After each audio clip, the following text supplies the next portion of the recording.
சித்தர் பூமியாய் சிவலயம் காட்டும் அண்ணாமலையே போற்றி.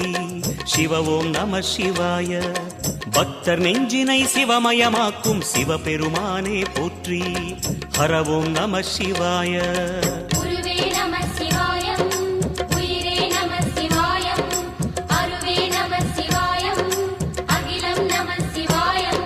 நம சிவாய நம சிவாய ஓம் நம சிவாய.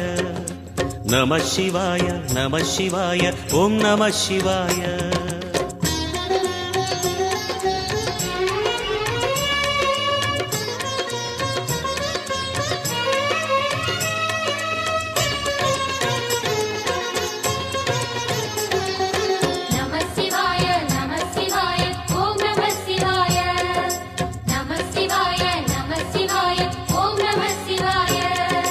அன்னை உமைக்கு இடமாய் உடலில் ஆல